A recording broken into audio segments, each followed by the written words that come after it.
Bom dia, boa tarde, boa noite. O entrevistado de hoje no canal Imparável veio de uma cidade muito pequena da Bahia, com 11 mil habitantes. Para você ter uma ideia, isso é menos de 14% da capacidade da torcida do Maracanã.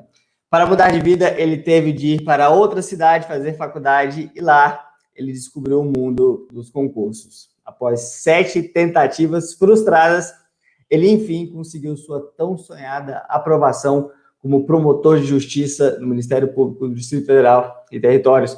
Ele mesmo disse que se tornou especialista em ser aprovado na primeira fase, mas chegava na segunda etapa e dava tudo errado. Vamos descobrir hoje como foi que o nosso professor aqui no Gran Cursos Online, o Dr. Dermerval Farias, superou seus limites. Mas antes de conversarmos aqui, eu quero pedir a você que assine nosso canal e ative as notificações para receber em primeira mão todos os vídeos que lançamos por aqui. Toda quinta-feira, um novo vídeo para você. Seja muito bem-vindo, professor Dermerval. Um prazer muito grande estar aqui com você hoje. Eu que agradeço, Gabriel. Muito obrigado pela oportunidade. Professor, conta um pouquinho para a gente, então, das suas origens. Eu não ia conseguir pronunciar a cidade onde você nasceu aqui, então não arrisquei. Se você puder contar um pouquinho para a gente onde você nasceu, como é que foi ali esse início aí da sua trajetória, seria ótimo. Pois é, Gabriel. Nasci na cidade de Ibiaçucê, Bahia, lá no ano de 1976, 26 de agosto. É uma cidade que tem a mesma população de quando eu era criança, né? Ela continua com os 11 mil habitantes. Meus pais ainda moram lá, sempre vou visitá-los. E a minha infância foi infância muito boa, né? Infância de cidade pequena, do interior, numa época que as crianças podiam andar na rua, podiam brincar, não tinha muito carro, na verdade tinha carro de boi, carroça, eu andava bastante nisso, inclusive, né? Lembro que nessa época, quando eu era criança, eu tenho 2 irmãos, a cidade ainda não tinha toda a estrutura, então faltava água, a água encanada veio bem depois, e a gente buscava água quando faltava água, minha mãe e eu, já crescendo, buscava água no baldezinho em alguns locais. E aí tive uma infância de criança de uma cidadezinha bem pequena do interior, semelhante a uma roça mesmo. E depois, a cidade, claro, foi se desenvolvendo, mas a população continuou do mesmo tamanho. Na entrada dela tem uma placa Capital Nacional da Amizade, né? Porque o pessoal realmente é muito gente boa, né? Quando eu vou lá, eu continuo com os mesmos amigos da época da infância. Estudei na escola pública lá até os 17 anos de idade, mas desde os 11, 12 anos já trabalhava, tanto com meu avô quanto com meu pai, ajudava bastante já. Meu pai, ele...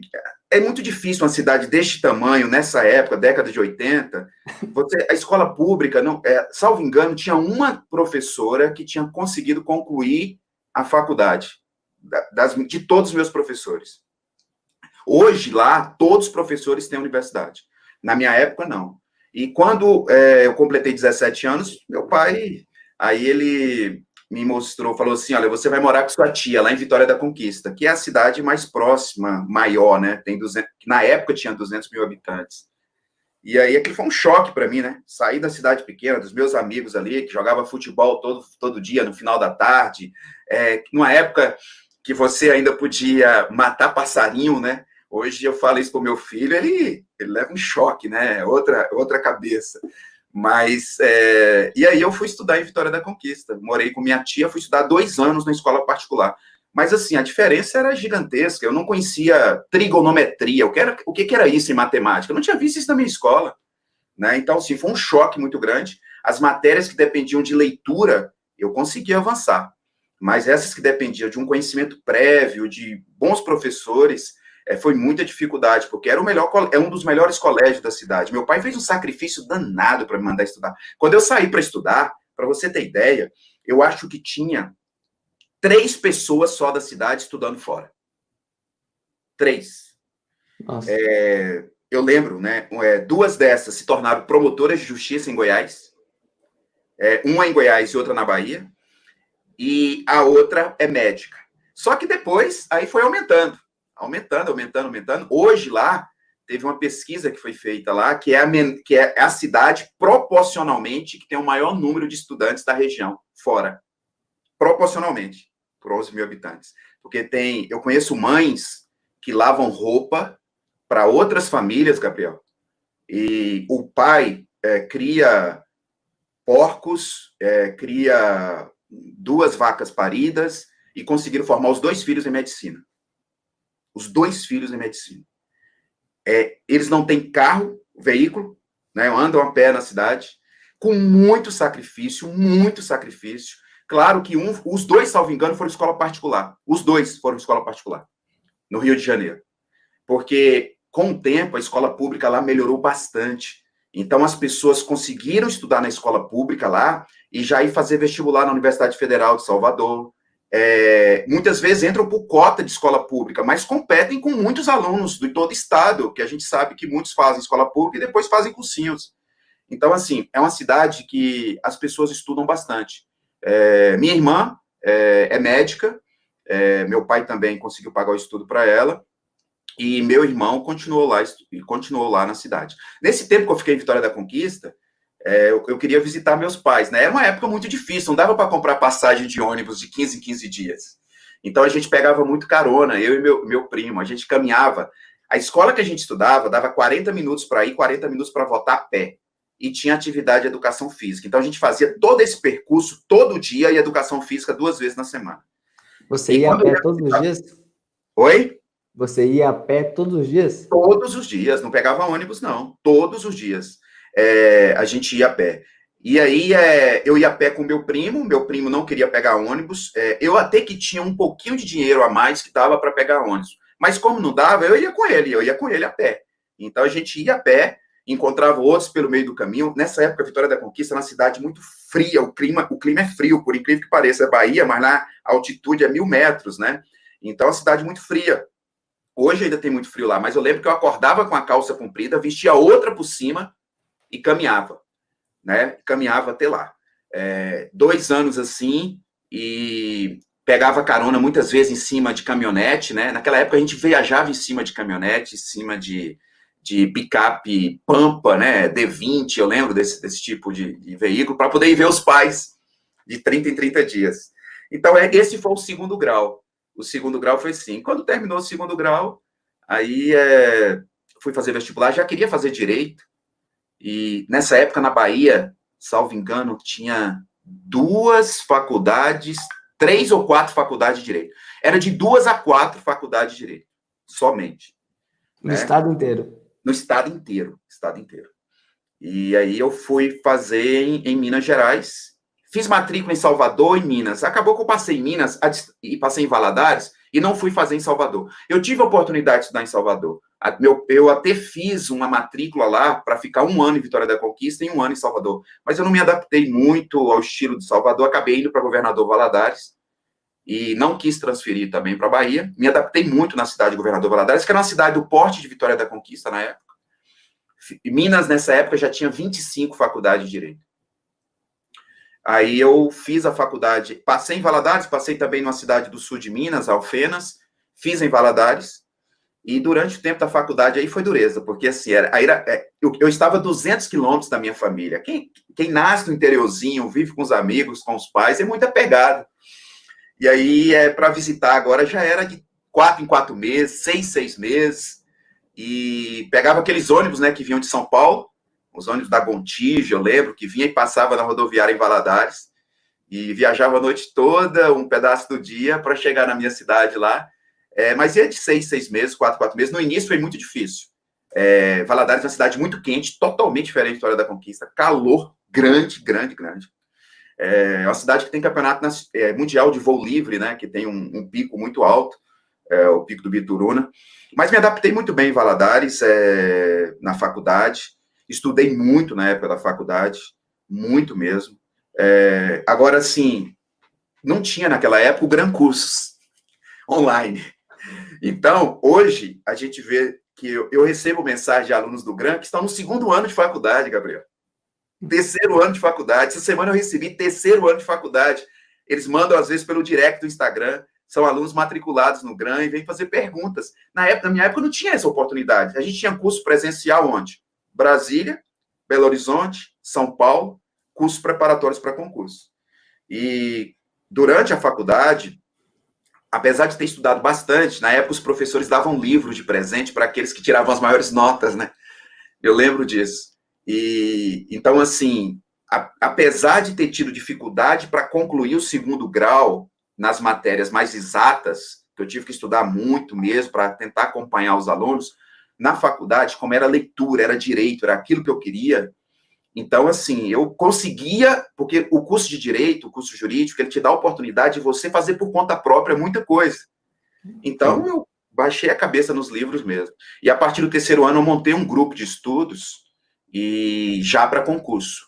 Eu mesmo montei o grupo de estudo. Naquela época, nem o cursinho satelitário a gente não tinha. Só tinha o presencial em Belo Horizonte, presencial em São Paulo, que a gente conhecia.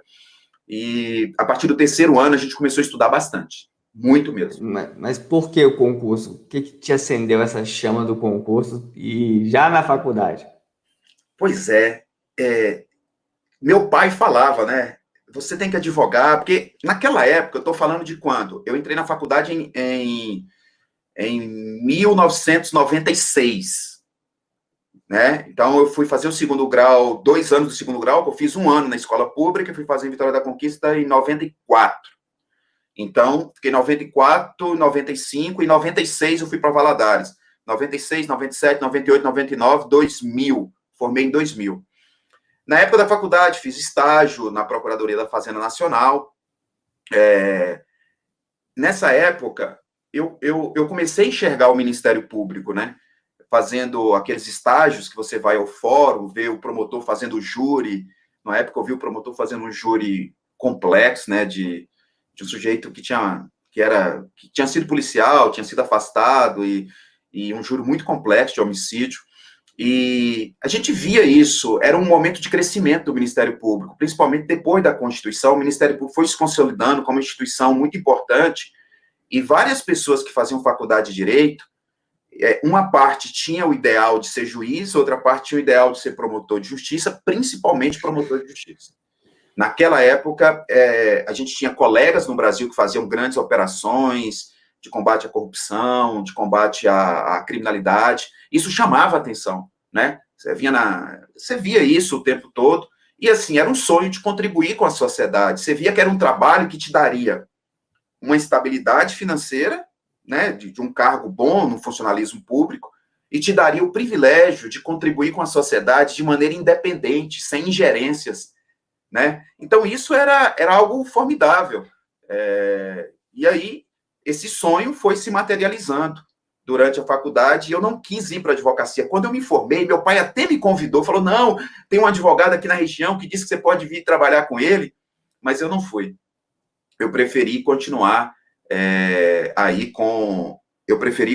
neste caso aí, com o sonho de fazer o concurso. Por isso que eu fui para Belo Horizonte.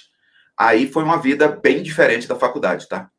Diferente. Como é que foi essa vida aí em Belo Horizonte? Primeiro, no último ano, eu comecei a namorar a minha esposa de hoje, né? Então, nós começamos a namorar no último ano. E então, assim, a gente começou, depois rompeu. Eu a conheci na igreja, a gente participava e participa até hoje da Igreja Batista, né?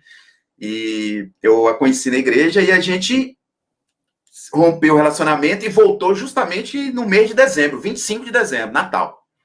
E 1º de janeiro eu estaria fora da cidade, né? E aí eu fui para Belo Horizonte, 330 quilômetros de Valadares. Desse tempo todo eu fiquei namorando a Sueli esse período todo, né?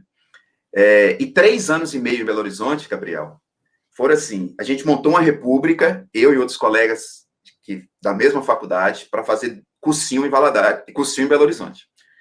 E aí, a hora que eu cheguei no primeiro dia de aula, parecia que eu não tinha estudado nada na faculdade. Nada. Simplesmente nada. Né? A hora que eu vi, assim, eu falei, isso tudo bem, isso aqui eu já vi, mas onde é que está isso escrito? E aí a gente saía para o momento do lanche e falava, olha, eu vou começar praticamente do zero, salvo algumas matérias, mas a maioria das matérias do zero. Então a gente via, assim, que por mais que você estudava na faculdade, o ritmo de um curso preparatório para concurso, ele é diferente para um concurso de ponta. E todo mundo que estava ali, às vezes já estava fazendo o cursinho pela segunda, pela terceira vez. Para você ter ideia, eu fiz 3 vezes esse mesmo cursinho. 3 vezes. E eu anotava tudo. Não perdia um dia de aula. Anotava tudo, Gabriel. Tudo. E estudava 10 horas por dia. 10 horas por dia. E isso foi sedimentando na mente, né? Então, assim, era leitura, releitura, a namorada distante, família distante. Eu lembro que eu passava final de ano estudando, porque tinha sempre a primeira fase do concurso de promotor em Minas, na primeira semana de janeiro. Eu passava 31 de dezembro estudando, longe da família, longe da namorada, né? E, assim, foi um período de muito desafio. E assim, logo no primeiro ano, eu fiquei por uma questão na primeira fase do concurso de promotor de Minas Gerais. Uma questão, sendo que eu tinha tirado uma nota, somando o todo, maior do que muitos que passaram para a segunda fase. Mas, na média de uma das matérias, eu fiquei por uma. E neste primeiro ano, eu passei no concurso de delegado de polícia. E aí eu fiz 3 meses de academia. 3 meses de academia. A academia começava de manhã e terminava 10 da noite. Não tomei posse. Meu pai queria que eu tomasse posse. Ligava e falava, olha, toma posse, eu sei que o salário é baixo, mas eu te dou um pedaço e você tem que casar. Falava isso para mim, sempre. Eu falava para ele, não, tem isso não. Eu vou continuar estudando para ser promotor de justiça, enquanto tiver força em mim. E aí eu terminei a academia, porque contava como ponto, né, o título, era importante. Não tomei posse e continuei estudando para o concurso de promotor de justiça. No segundo ano, eu já estava passando em todas as primeiras fases de qualquer concurso de promotor e de juiz no Brasil. Porque quando não tinha concurso de promotor, eu cheguei a fazer 2 concursos de juiz primeira fase. Passei. Você viajava o Brasil inteiro fazendo prova? Olha, eu tinha um limite ainda territorial, tá, na época. Eu não fiz na Bahia. Quando eu me formei, eu fiz na Bahia, mas foi assim, antes de fazer cursinho, só para fazer um teste. Mas eu fazia em Minas, São Paulo, eu fiz em Rio Grande do Sul, um de juiz, junto com um amigo que queria fazer. Passei para a segunda fase entre os 30 primeiros, de um concurso de 4.000 pessoas. E não fiz a segunda fase porque coincidiu com a segunda fase de promotor em Minas. E eu lembro que para este concurso do Rio Grande do Sul, Gabriel, foram 29 horas de ônibus para ir e 24 para voltar. E foi no mês de abril, salvo engano, ou maio. Rapaz, eu lembro que eu saí da prova, estava fazendo a prova e precisei ir ao banheiro, fazer um xixi. E lavei a mão. Quando eu voltei, eu não conseguia marcar o gabarito. Parecia que estava congelando. Rapaz, estava muito frio.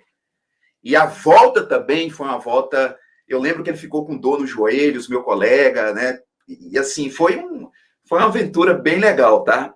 E não fui fazer a segunda fase lá. Fiz a segunda fase em Minas e perdi. Passei também em São Paulo para a segunda fase e perdi. Passei no Mato Grosso do Sul e perdi. Minas foram 3 vezes. Só que na última vez que eu perdi em Minas, eu já estava passando aqui no DF. DF foi o primeiro concurso. Isso é muito curioso, porque assim, eu não tinha dificuldade na primeira fase, e na segunda fase, eu não sabia como responder do jeito que o examinador queria, certo? Porque eu queria sempre explicar a história da Grécia Antiga e da Roma Antiga com a minha letra garrancho em todas as questões. E o examinador não quer ouvir isso. Ele quer a resposta do que ele perguntou. Se você desejar desenvolver, você desenvolve alguma coisa depois. Então, assim, às vezes, naquela época, é diferente de hoje. Não tinha muito limite de páginas. Eu lembro que eu escrevia mais de 10 páginas em cada dia de segunda fase de concurso. O examinador não tem paciência para ler isso. Ele vai corrigir prova de madrugada. Ele cumula com o trabalho dele. Então, ele vai corrigir 400 provas abertas. Então, assim, tem que ter uma técnica, né? Depois eu descobri isso, claro, depois que eu passei no concurso e fui lecionar. Depois de levar muita porrada, né? E toda vez que eu perdia, assim, eu fazia muito primeira fase. Meus colegas que foram comigo, eles... olha, nós fomos com... Olha, vou contar aqui. 1, 2, 3, 4, 5, 6. De imediato aqui, da minha sala de aula, eu estou contando 5, 6, 7 pessoas que foram para Belo Horizonte. No primeiro ano, 2, 3 já desistiram. Alguns foram para a advocacia, também se deram muito bem, porque eram estudiosos. Na época ainda tinha muito espaço na advocacia. Outros continuaram comigo estudando, desistiu no segundo ano, e um foi até o final estudando, 2 foram até o final estudando, mas também foram para a advocacia no final. E eles estudavam o mesmo ritmo que eu, mas tinha uma diferença no nosso estudo. Aquela base da faculdade, no final das contas, de ter estudado mais, ajudou também, certo? Mas ainda tinha outra diferença. Eu sempre respondia questões de prova, testes. Semana sim, semana não, eu respondia uma prova inteira e ia medindo os meus resultados desde aquela época. Então, eu fazia leitura da lei seca, leitura da doutrina, aulas, anotava tudo, e resolução de questões. Desses aí, eles não resolviam questões. E eles estudavam o mesmo ritmo que eu. Então, no dia de responder a prova, eles tinham uma dificuldade. Porque eles não tinham a malícia de marcar mais certa, de marcar mais errada. Então, eu suponho, né, que este tenha sido o grande problema deles. Mas foram para a advocacia e se deram bem também na advocacia, tá? Agora, desses aí que foram comigo, da minha sala, só eu que passei. Agora, de outra sala lá que tinha da faculdade, mesma faculdade, nós tivemos mais 2. E da minha sala, que não foi comigo para lá, mas foi para São Paulo, se tornou também procurador do Estado, e vários outros passaram em concurso, outros concursos, tá? De promotor de justiça, só dessa minha geração, e nós fomos 3 do mesmo turno, né, da faculdade. E, então, assim, mas eram pessoas também que tinham o mesmo ritmo de estudo que eu, pessoas que estudavam bastante.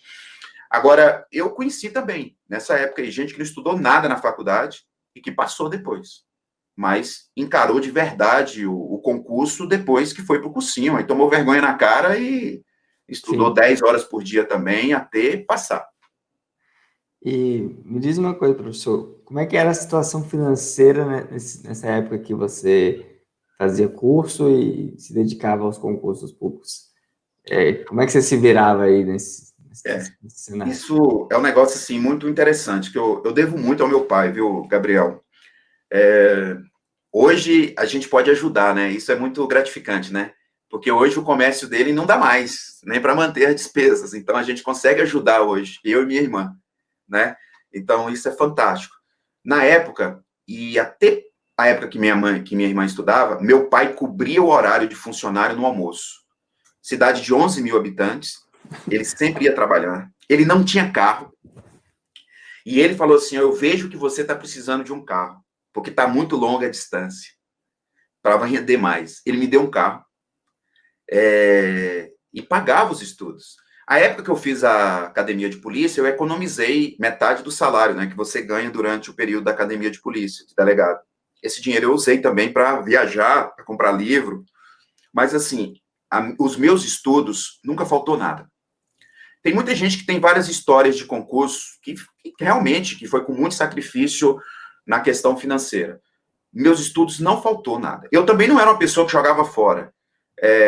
Eu lembro que uma vez meu pai foi me visitar em Belo Horizonte e a gente comia no Marmitex, né? Lá na República. Então a gente recebia o Marmitex e alimentava. Ele comeu o Marmitex 2 dias e foi embora. Ele viu que a vida de estudante era um pouco diferente, né? Na época tinha muito miojo, tinha aquelas coisas que a gente faz muito em República. Mas chegou uma época que eu estava perdendo muito em concurso, né? Ia para a segunda fase, isso tudo você gasta com inscrição, você gasta com a passagem de ônibus, você gasta com hotel, gasta com viagem, gasta com livro, e gasta com cursinho. E aí chegou uma época que ele falou assim comigo, ó, vem embora, eu te dou metade do comércio. E até o concurso de delegado, ele foi prorrogando, eles me ligavam para tomar posse também, e eu não tomava posse. Eu não tomava posse.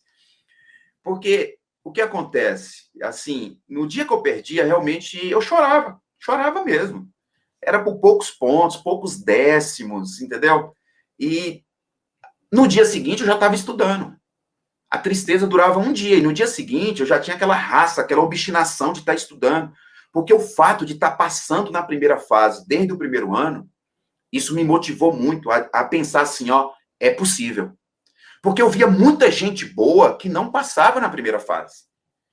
E engraçado que alguns deles passaram no concurso de promotor primeiro que eu. Teve gente que perdeu no concurso de delegado que eu fiz e passou no concurso de promotor, por exemplo, do Espírito Santo, que eu fui fazer a segunda fase, não passei, primeiro que eu.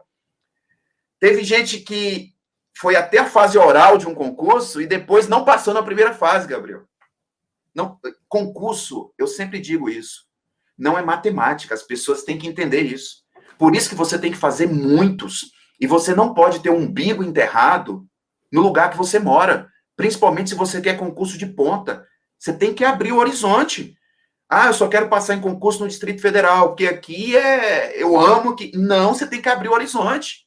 Você tem que fazer fora também. Porque, imagine só, eu perdi em Minas Gerais em 3 segundas fases. E teve gente que veio fazer o meu concurso, não passou nem na primeira.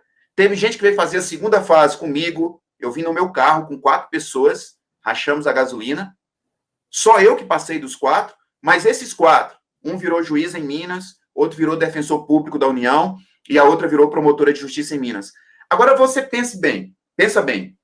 Se eu fizesse concurso só em Minas, talvez eu tivesse passado, mas poderia ter demorado 2, 3 anos a mais. Então, como foi importante abrir o horizonte e fazer em outros lugares, né? E o Distrito Federal, por exemplo, tem a melhor estrutura de Ministério Público do Brasil, né? E foi aqui que eu pude galgar outros espaços, inclusive institucionais, na carreira, que a gente vai conversar depois em seguida. Então, a primeira aprovação para promotor foi o do Ministério Público do DF. Do DF. Os outros todos eu fiquei na segunda fase. E ainda bem que eu não fui reprovado na fase oral, tá? O primeiro fase oral foi esse aqui. Foi uma história, essa fase oral. Conta aí pra gente como é que foi essa fase oral, então. Mas olha aqui, eu estava em Belo Horizonte fazendo segunda fase. E como já estava perdendo muito em segunda fase, chega um momento que você fala assim, você não espera mais passar, tá, Gabriel? Concurso, tem hora que você começa a fazer, você fala assim, eu faço, tô perdendo, mas um dia eu vou passar. Mas você não fica, eu não ficava colocando a esperança, é este. Tem gente que fala assim, não é este, é tudo ou nada. Não pode ser assim, gente. Porque cada concurso tem uma história, tem o seu sono do dia, tem o seu psicológico do dia, tem as questões da prova aberta que caiu que você sabia mais daquele dia e que o outro não sabia. Então, eu digo que nesses concursos, por exemplo, o meu concurso tinha 4.000 pessoas do DF. Passamos 19 ou 20 no final. Eu digo que 5% vão avançando, mas é menos de 1% que passa. Mas esses 5% costumam estar concorrendo às vagas desses concursos de ponta. E para chegar neste nível, você tem que estudar bastante, até chegar ao nível. Mas chegando, não significa que você vai passar naquele concurso. Não significa isso. Então, você tem que continuar fazendo. Aí eu estava fazendo vários. Quando eu fiz o concurso aqui, a primeira fase, eu fui fazer a segunda fase em Mato Grosso do Sul. Foi a primeira vez que eu peguei um avião na minha vida, que não tinha jeito, tinha que pegar, senão eu ia perder a segunda fase lá. Então, fiz a primeira fase aqui, peguei uma carona com um colega que tinha sido meu colega na Academia de Polícia em Minas, que tinha passado no concurso anterior aqui. Fiz a primeira fase, ele me levou para o aeroporto, para o JK, fui para Campo Grande, isso foi no domingo, fiz 4 dias de prova em Campo Grande, manhã e tarde. E fui para São Paulo fazer outra segunda fase em São Paulo, no outro final de semana. Porque quando você está preparado, você começa a passar em qualquer concurso da primeira fase. Aí foi encaixando. Saiu a nota de São Paulo, eu perdi, eles nem entregavam a nota. Você nem sabia naquela época qual matéria que você perdeu. Não informavam. Transparência zero. Isso só aconteceu depois do CNJ e CNMP. E saiu a nota, e vim fazer a segunda fase no DF. Quando eu estava fazendo a segunda fase em Campo Grande, na semana, saiu que eu passei aqui no DF. Eu fiz 77 pontos de 100 aqui no DF. O corte foi 74 na época. Aí eu recebi a nota lá fazendo a segunda fase lá em Campo Grande. Aí voltei para Belo Horizonte de ônibus, 20 e tantas horas de ônibus. Cheguei em Belo Horizonte e continuei estudando para a segunda fase daqui e aguardando a segunda fase, a nota lá de Campo Grande. Quando sai a nota de Campo Grande, eu perdi em uma matéria só, e a matéria que eu mais estudava, que eu mais sabia, e que é a matéria que eu leciono hoje, e a questão que eu perdi, eu sabia a questão. Eu fiz 8 ou 9 provas abertas em Campo Grande, porque lá caía também em prova do MP, comercial, tributário, passei em todas as matérias, inclusive as que eu não estudava, porque eu só estudei na véspera do concurso, porque eu estudava sempre as 6 matérias principais, mais direito processual coletivo. Então, eu estudava penal, processo civil, constitucional, administrativo, e estudava tutela coletiva e legislação especial. Então, eu passei em tributário, passei em comercial, que caía lá, estudei na véspera material resumido de cursinho. Eu perdi em penal, Gabriel. Eu fiquei com 4,5. Errei uma questão que ninguém erra. Eu sempre falo isso nas aulas do GRAM. Quem quer saber tem que assistir às aulas do GRAM. E aí, só não deu uma... Eu brinco que só não deu uma depressão, porque eu sabia a questão, mas eu li rápido. Era uma questão que perguntava sobre concurso formal, homogêneo e heterogêneo. Eu só precisava responder assim, ó, homogêneo, crimes iguais, heterogêneo, crimes diferentes. Eu ganharia o meio ponto. E ficaria com 5 e teria ido para a prova oral. Mas aí eu li rápido e respondi concurso formal impróprio e próprio, que é muito mais difícil do que o homogêneo e heterogêneo. Por quê? A gente, às vezes, não acredita no que lê, né? Por isso que a gente tem que ler a pergunta da segunda fase várias vezes, grifar e estabelecer um padrão de resposta que tem que seguir. Hoje eu ensino isso aos alunos. Naquela época, eu lia rapidinho e já começava a escrever, né? Então, eu não fui pré-oral por conta disso. Tive colega que foi pré-oral, passou, está lá até hoje. Mas, para minha alegria, saiu a nota da segunda fase do DF. Estava em Belo Horizonte. Saiu depois de você saber que você foi reprovado no Mato Grosso ou antes? Depois de saber que fui reprovado no Mato Grosso. Você pensou em desistir quando saiu o resultado de Mato Grosso? Oi? Você chegou a pensar em desistir desse projeto quando saiu o resultado de Mato Grosso? Não. Desistir não estava na minha cabeça, Gabriel. Meu pai tentou me fazer desistir porque ele viu o sofrimento, certo? Aquela questão de pai que vê o sofrimento do filho. Ele tentou. Mas, assim, eu sempre digo que isso é individual. A gente não consegue incutir isso na cabeça de outras pessoas.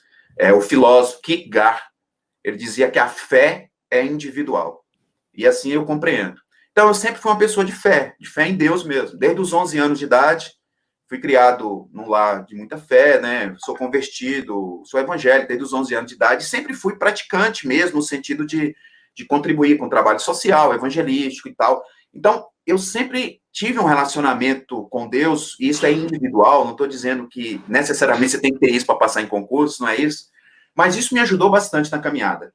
Porque o dia que eu perdia, eu chorava e ficava de joelho e pedia a Deus, olha, restaura a minha força, porque amanhã eu quero estar estudando, né? Então, assim, não tem como passar no concurso de promotor, de juiz, hoje, né? Concurso de delegado, defensor, os concursos jurídicos como todo, e concurso, eu vou te dizer um negócio para você, Gabriel. Eu estava mais preparado para passar no concurso de promotor do que no concurso de analista, tá? E de técnico. Eu sempre falo isso pro pessoal. Porque eu não estudava para concurso de analista e de técnico. Eu perdia em concurso de analista e de técnico e passava em toda a primeira fase de concurso de juiz e promotor. Porque eu não estudava raciocínio lógico, eu não estudava informática, na época que caía. Eu não mudava o foco, o direcionamento do concurso que eu queria.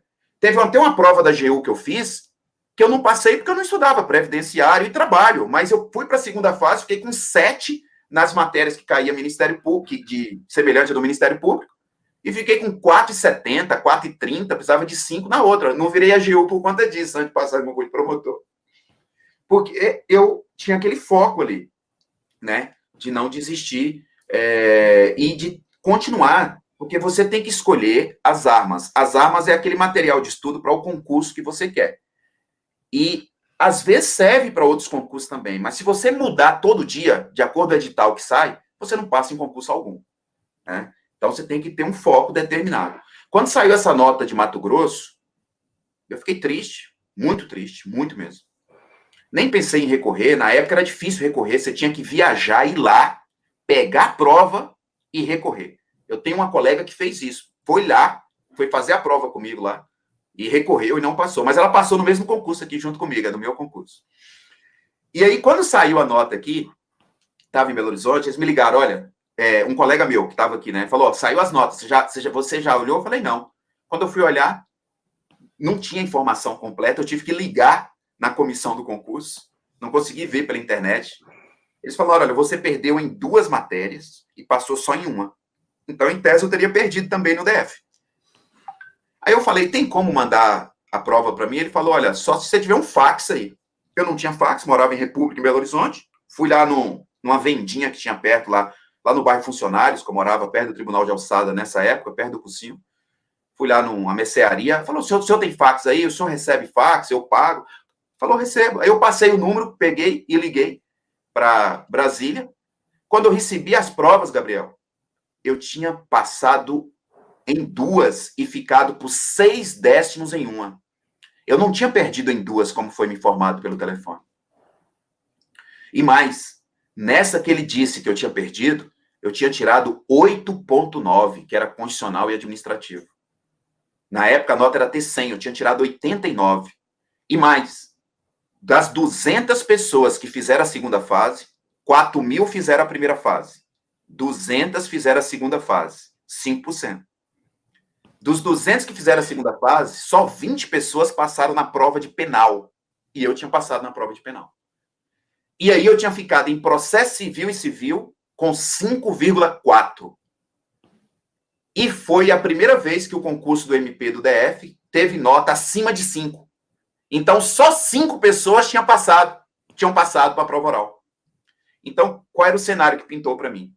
Só 5 passaram para a prova oral. Tem muito mais vaga. Eles têm orçamento. O que vai acontecer? Quem estiver perto no recurso tem grande chance, correto? Foi a primeira vez que eu fiz um recurso segunda fase. O colega falou, faz. Eu não ia fazer, não. O colega falou, não, faz. Faz, porque... E mais, como é que faz recurso segunda fase? Fiz sozinho. Você não recorre das questões que você errou. Você recorre das questões que você acertou e que teve pontuação menor do que você merece. Examinador não vai rever questão que você errou. Agora, questão que você acertou, que valia 2 pontos, que ele te deu 1,2, você pode pedir para aumentar para 1,8, correto? E aí, passou aí 2, 3 semanas, ligaram para mim. Olha, seu recurso foi provido. Saiu no site, aí eu consegui ver no site. Aí foi uma alegria muito grande, mas uma alegria contida. Eu sempre fui uma pessoa assim, eu não comemorava nada antes do resultado final. Sim. Você foi para a prova oral só. Eu conhecia a história. Eu queria queimar a largada, né? Eu conheci a história de muita gente que tinha ido para a prova oral e tinha sido reprovada. E aí veio um segundo erro, mas que não foi fatal, Gabriel. Fui para a prova oral, continuei estudando. Os pais da gente acham que já passou, né? Então, tem até que ter cuidado na hora de informar, porque continuei estudando bastante. E aí tive que vir a Brasília novamente, trazer exames médicos, fazer outros exames aqui. Eles exigiam juntada de alguns documentos, pessoalmente, na véspera da prova oral. Exame psiquiátrico, vários exames. E aí, qual foi o erro? Eu deveria ter ficado em Brasília uns 2 meses, conseguido algum dinheiro, nem que fosse emprestado. Porque eu tinha que ter estudado na véspera da prova oral em um cursinho da cidade, que ia me dar o perfil da banca, concorda? Era um cursinho da cidade que ia me dar o perfil da banca. Lá em Belo Horizonte eu não sabia de nada da banca daqui. Quem são as pessoas da banca? Eu nem conhecia as pessoas da banca, só sabia que tinha um Sepúlveda Pertence, que era ministro do Supremo. Né? E eu não sabia o posicionamento jurídico. E aí você consegue saber isso. O GRAM hoje faz isso. Né? O GRAM hoje, quando tem um concurso, cada professor analisa o currículo Lattes de todos os examinadores, analisa tudo e a gente entrega isso de mão beijada para os alunos. Mas naquela época não tinha isso. Né? E aí vim fazer a prova oral, vim com outra pessoa de Belo Horizonte fazer a prova oral. Essa pessoa já tinha ido em uma prova oral em Minas e tinha perdido. E a gente era separado por grupo. Isso foi na sexta-feira. Me colocaram numa sala junto com o grupo ali do dia e sorteio o ponto. E falo, o ponto de vocês é tal, né? Você fica sabendo lá na hora. E minha prova ficou para mais tarde, na ordem de chamada. E no sábado, eu já teria que estar em Belo Horizonte fazendo a segunda chamada do Ministério Público de Minas, que eu já estava em outra segunda fase. E mais, na mesma sexta-feira, eu também estava na segunda fase do Ministério Público de Goiás, onde eu tinha feito 76 pontos na primeira fase, uma das maiores notas. Viu? Eu não pude fazer a segunda fase em Goiás, porque estava na oral do MP da FT. Só que aí, em Minas, o que aconteceu? Eu terminei a prova oral aqui e fui para a rodoviária e peguei o ônibus e fui para Belo Horizonte, cheguei lá e ainda consegui fazer a segunda fase. No dia seguinte. Mas na prova oral aqui eu tenho uma história. Eu estava na sala, lá, aguardando com as pessoas que eu não conhecia, que seriam meus colegas futuros, né? Cada um vai sendo chamado e vai para a sala para a prova oral. E, de repente, o pessoal começa a discutir temas jurídicos, Gabriel. E eu tenho alguns colegas que tem uma base sólida muito grande de filosofia, de constitucional, de direito comparado, e eram pessoas muito preparadas. E esse pessoal começou a discutir na sala esses temas. Minha área era mais penal e processo penal, que eu gostava mais. Quando eu comecei a ouvir aquilo que eu não sabia dos outros colegas, bateu um desespero. Porque o pessoal começou a discutir, na véspera da prova oral, tá todo mundo isolado. Olha, naquele momento eu olhei para o céu e falei assim, eu lembro disso até hoje. Era uma colega, a Ana Carolina Marques. Eu falo sempre isso com ela. Você me colocou tanto medo naquele dia que eu olhei para o céu e falei assim, Senhor Deus, é contigo, porque eu não tenho mais nada a oferecer, não.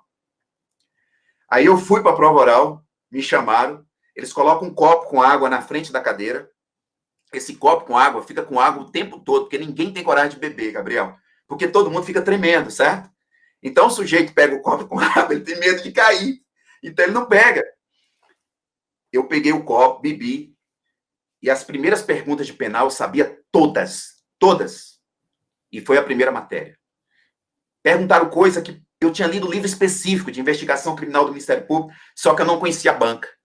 Eles perguntaram sobre o princípio da insignificância para mim, eu respondi completamente diferente do que o examinador queria ouvir. Por quê? Eu não tinha feito cursinho na cidade. Depois da prova, depois que eu passei, os colegas falaram, não, no cursinho da cidade nós aprendemos, que o examinador não gostava deste princípio aí. Né? Só que essa foi a única que ele não gostou muito. Ele fez a pergunta 5 vezes, a mesma pergunta, e eu insisti, porque eu estava com a resposta fundamentada, só que ele não queria aquilo. E no final eu falei, olha, Vossa Excelência colocou várias hipóteses aí, eu acredito que no caso concreto, com razoabilidade e proporcionalidade, eu tomaria a decisão mais acertada. Aí ele gostou, porque foi uma resposta pela tangente, né? Mas eu já tinha acertado o resto, ele me deu 92 de 100 nessa prova. 92 de 100. Aí veio a prova de civil e processo civil. A examinadora me apertou muito, porque foi a prova que eu tinha passado com recurso, correto? Sim. Então, quando você passa com recurso, você tem que estudar essa matéria mais do que tudo, porque ela vai ser a mais forte contra você. Só que o ponto que foi sorteado era um dos piores. Ela me perguntou competência da Justiça Federal, que a gente não estudava para o tipo de concurso que eu queria fazer. E quando eu respondi a prova de penal, o Sepúlveda, que era examinador de constitucional, ele viu que eu respondi com tanta convicção, criticando o Supremo, que ele falou, olha, você é corajoso, hein? E quando foi o momento da prova de civil e processo civil, que ele viu que os examinadores estavam apertando, ele falou, vocês estão de sacanagem com ele, né? Porque, assim, como a prova era coletiva, você ficava numa cadeirinha, tipo Roda Viva, tipo aquele programa Roda Viva, a torcida do Flamengo e do Corinthians lá no fundo, né? Só que ninguém da minha família veio. Então, eu estava sozinho. Então, eu fiquei ali na cadeirinha girando e respondendo a metralhadora. Gabriel, você sai daquele momento ali, você não sabe nem o nome seu, nem o nome do seu pai, nem o nome de sua mãe. Você fica completamente anestesiado. Completamente. Eu lembro que teve um concurso subsequente, depois do meu, que teve um colega que desmaiou. Desmaiou literalmente, ele teve que ser levado para o serviço médico. Deram injeção nele, eu não sei o que foi colocado lá, que ele voltou lá para cima e respondeu tudo igual a metralhador e passou no concurso. Mas, assim, eu voltei para Belo Horizonte e no domingo, quando estava fazendo 50% já da segunda fase do concurso de Minas, né, ainda faltavam mais 2 dias de prova, eles ligaram à noite e falaram assim, ó, você foi aprovado no concurso. Eu até me emociono nisso, né? É assim, é a primeira entrevista que eu faço dessa história, né? Então, assim, eu liguei para o meu pai e para minha mãe e falei assim, olha, painho, que a gente tem o costume de chamar lá na Bahia, né? Painho, maninha, passei no concurso, me ligaram aqui, mas não comemore ainda não, porque eu não tenho ainda diário oficial, sei lá o que está acontecendo. Aí eu fui fazer a prova de Minas no outro dia, já fiz com desleixo, né? Talvez eu fiz assim, já com aquele sensação boa, certo? Já passei, tal, mas não falei para ninguém. Não falei nem para essa colega que tinha feito a prova junto comigo. Porque como não tinha ligado talvez para ela, eu falei, vai que ela não passou e eu vou atrapalhar o psicológico dela na realização da segunda fase. Eu tinha mais 2 colegas. E uma não passou e a outra passou. Né? E essa que não passou na oral aqui já era a segunda oral dela que ela perdia. Ela continuou fazendo e depois passou no concurso de promotor de Minas. Então, assim, foi uma história legal, tá? E aí depois foi muita alegria e a alegria continua até hoje. Que bacana. Desde o momento da decisão de estudo para concursos, pós-faculdade até após, demorou quanto tempo? 3 anos e meio. 3 anos e meio, dedicado ali, reprovando muito, viajando o Brasil. Puxado, né? Puxado. É puxado, porque assim, meu pai, ele me deu todas as condições para estudar, mas é difícil um pai fazer o que ele fez, porque assim, ele não tinha as condições para ele, você entendeu? Então, assim, ele me deu toda a estrutura e depois deu para minha irmã, trabalhou muito para poder dar essa estrutura, e ele via assim, esse negócio não vai acontecer, porque ele faz prova, todo dia tá fazendo prova e não passa, né? Seu pai estava na sua posse? Veio, meu pai e minha mãe, eles são vivos ainda, graças a Deus. Ah, foi um momento muito alegre, né? E na minha cidade lá, eu passei, essas 2 outras amigas passaram, uma até faleceu depois, num acidente de carro, passaram, eram todas da minha rua, né? Só que elas saíram para estudar primeiro. Elas já foram, porque o pai delas ele tinha uma condição econômica melhor na cidade, né? Mas, assim, depois que eu passei, vários outros continuaram estudando e tal, e muita gente, no interior, as pessoas gostam de fazer mais medicina, área de saúde, né, porque volta para a região, né, região muito pobre e tal, tem muita carência de serviço médico, mas, assim, de concurso de promotor, para eles lá é uma alegria, né, eu sempre vou lá, eles me veem também nas aulas do GRAM, mandam mensagem, e, assim, é uma alegria para eles da cidade, né, ter esse fato, assim, porque eu chego lá, os amigos são os mesmos, da época da infância, então a gente se relaciona pelo nome, pelo apelido, alguns chegam com a mais etiqueta, né, doutor para lá, doutor para cá, mas assim, foi muito legal isso, e tem sido muito legal, né, poder realizar o trabalho que eu queria, passar no concurso que eu queria, e eu escolhi logo a promotoria do júri, Gabriel, escolhi o júri do Gama, eu podia ter escolhido outro lugar, quando eu fui trabalhar no júri do Gama, era muito júri, porque era Santa Maria e Gama junto, né? E foi um tempo legal. 2004 a 2007 fiquei no júri. Depois fui para o controle externo da atividade policial, núcleo de combate à tortura, execução penal. Fui para a assessoria da Procuradora-Geral. Fiquei 5 anos na assessoria da Eunice Cavalido. Depois eu voltei para a promotoria.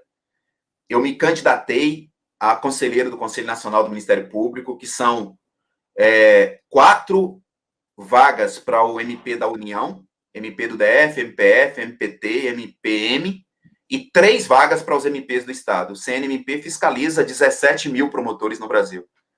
E eu fui eleito na classe em primeiro lugar, né? Competi com colegas valorosos que tinham mais história de instituição do que eu, ganhei. Tive 251 votos, o segundo colocado teve 140. Exerci o mandato durante 2 anos, de 2017 a 2019. Presidi a Comissão do Sistema Carcerário Nacional. Conheci quase todos os presídios do Brasil, os grandes. Fizemos um baita trabalho na execução penal, junto com o CNJ, junto com órgãos do governo. Eu tinha uma equipe gigantesca, mapeamos isso tudo, os problemas da execução penal. Fomos até a Corte Interamericana de Direitos Humanos defender o Brasil, numa audiência lá nos Estados Unidos. E depois fui reeleito, aí como candidato único, tive 312 votos de 315 votantes. E aí o Senado me recusou no ano passado, porque foi na época que estava aquele embate da Lava Jato no CNMP, os políticos representavam muito os colegas da Lava Jato, e eu sempre fui técnico. Se tem prova para condenar, você condena. Se não tem, não tem pressão política que vai me levar a condenar. Eu lembro que quando eu tomei posse no MP-DFT, Gabriel, isso eu falo para os estudantes, para como é importante você passar num concurso onde você tem independência funcional. Com 3 meses de instituição, tinha um caso lá de um cara que foi preso porque de uma receptação de um caminhão de queijos. E esse cara, salvo engano, trabalhava para alguém influente. E o funcionário desse alguém influente, que tinha relação com o Ministério Público, ligou para mim e falou, olha, e eu estava no estágio probatório ainda. Olha, você já manifestou no pedido de prisão de fulano de tal, no pedido de relaxamento de prisão ou liberdade provisória? É liberdade provisória. Eu falei, não. Quem tem interesse? Ele ligou do Ministério Público, de um cargo alto. Quem tem interesse? Ele falou, olha, não, meu chefe aqui queria saber e tal, se você manifestou. Eu falei, não manifestei ainda não. Ok. Aí ligaram 5 minutos depois. Olha, cadê a peça que você ficou de mandar? Olha como a conversa é atropelada. Né? Eu falei, olha, não fiquei de mandar peça alguma e desligo o telefone agora, porque eu não quero saber mais nada, senão eu vou representar você e quem está pedindo você para ligar. Eu fiz a manifestação, que já era para continuar preso, e fui lá no juiz e falei, excelência, esse caso aqui tem que ficar preso por isso, por isso, por isso, por isso, por isso. E no telefone, antes de desligar, eu lembro como hoje. E os funcionários todos que estavam lá ouviram. Né? Na circunscrição de Santa Maria, foi a primeira promotoria, eu fui o primeiro promotor do júri criminal lá de Santa Maria DF. Eu falei assim para ele, olha, eu esforcei muito para passar neste concurso. E eu passei e quis passar neste concurso para não ter ingerência política para prejudicar ou para facilitar a vida de uma pessoa contra a lei. Porque a independência funcional foi o meu principal critério para fazer este concurso. E todo mundo ouviu. E manifestei com a minha consciência. Então, isso eu levei para o Conselho Nacional do Ministério Público. As pressões políticas vieram. Tem que votar sim, senão não vai ser reconduzido, porque você é sabatinado, eu tinha passado na sabatina, unânime, 25 votos na recondução do Senado, e foi para o plenário. Aí é a questão política, né? Não estava votando da forma, isso faz parte do jogo, não estou dizendo que os senadores estão errados, não. Esse embate político faz parte nesses casos. Só que eu não ia contra a minha consciência, porque eu fui rejeitado pelo Senado. Mas 2 dias depois, 11 horas da manhã, estatei no meu Instagram 100 colegas do Ministério Público na porta da instituição, com bandeiras, com panfletos, com cartazes, me recepcionaram. E falaram, olha, a sua rejeição é a certeza do nosso acerto na sua escolha. E isso não é para vangloriar, mas é para mostrar que a gente não pode relativizar valores. A gente não barganha com valores que são importantes para o ser humano, para o relacionamento em sociedade, do amor ao próximo, da verdade e da justiça. Porque se eu tivesse retrocedido, eu poderia até ter permanecido lá.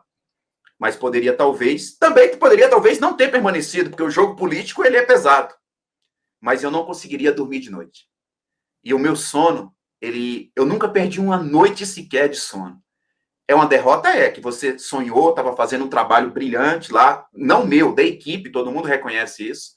Não pude continuar com os 2 anos, mas o exemplo ficou. E é o exemplo que permanece, porque daqui a 10 anos as pessoas vão se lembrar disso. Olha, foi rejeitado porque não aceitou pressão política para punir quem trabalhava na Lava Jato.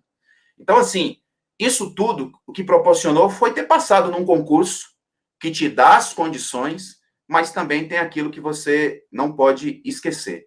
Caráter, valores, a gente aprende muito em família, né? No ambiente familiar.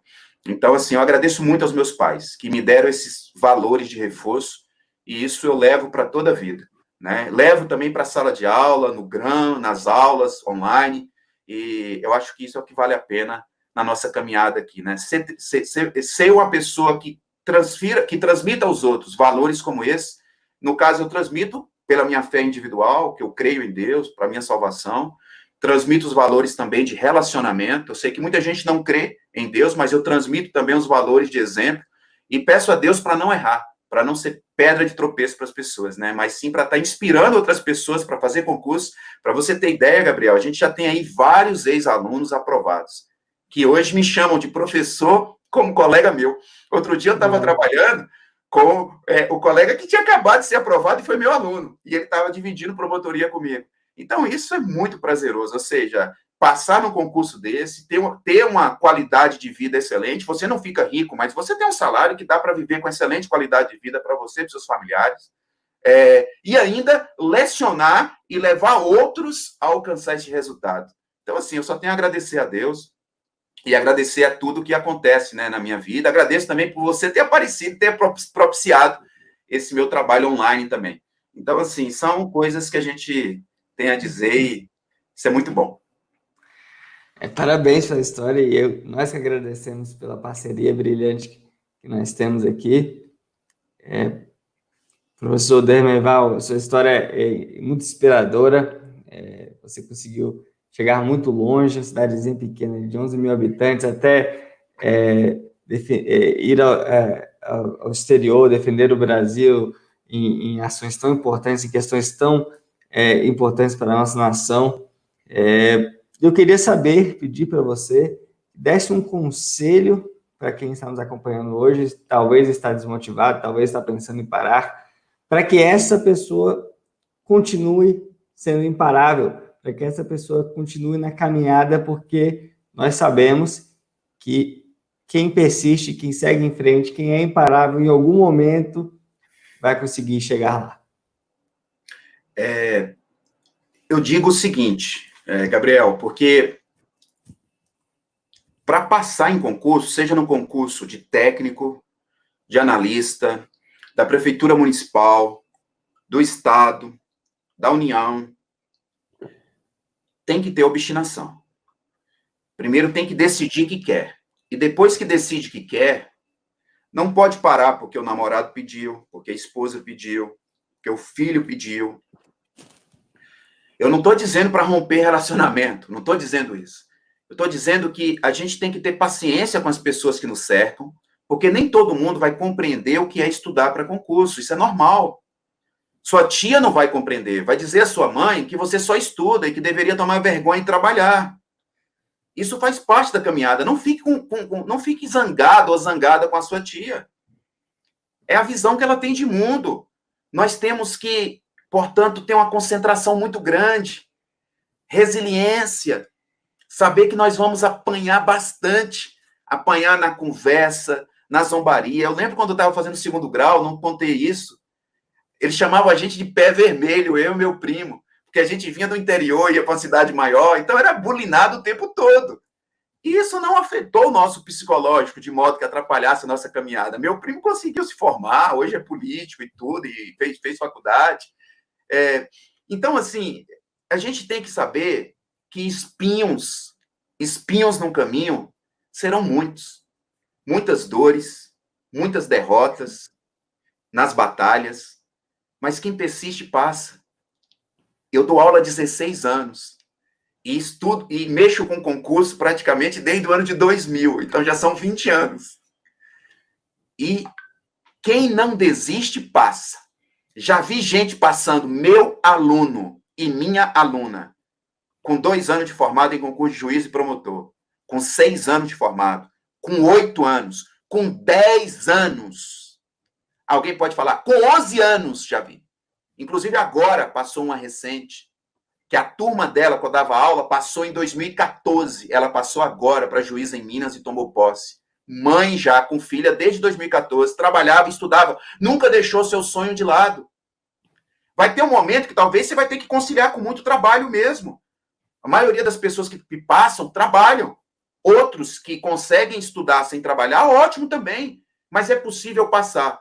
O que você tem que ter é organização, estudar todo dia, com roteiro correto de estudo, um bom curso. O GRAM hoje tem na plataforma vários cursos para a carreira que você quer. Tem um PDF. Na minha época não tinha isso. Se tivesse PDF e vídeo aula, de modo que eu pudesse fazer em casa, talvez não teriam sido 3 anos e meio. com a obstinação e organização que eu tenho? Talvez teria sido 2 anos. Então, o que eu quero dizer é que a caminhada para concurso é semelhante a uma maratona. Você pode já ter ouvido dizer isso.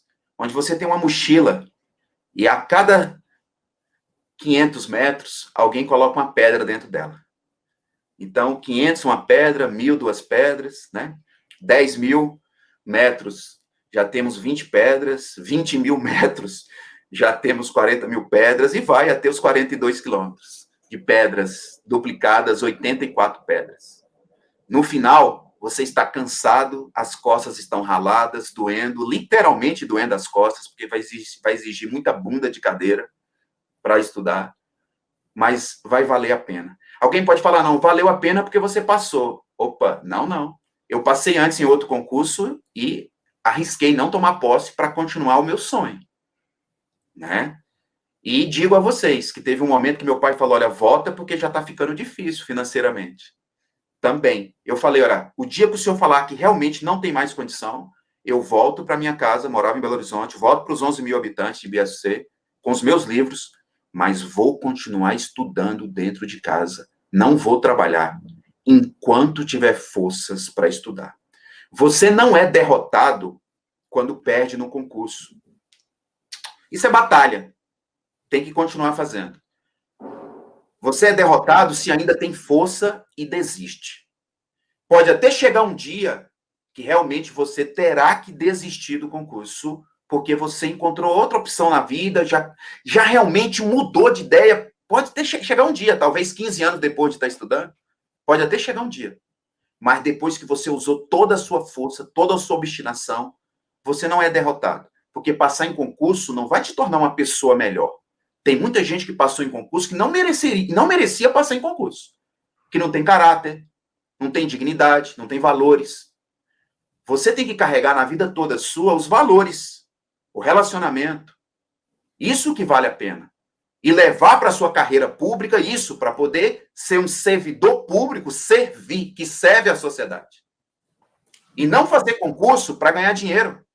Ah, quero fazer concurso porque eu vou ficar rico. Não vai, só se for corrupto. Tá?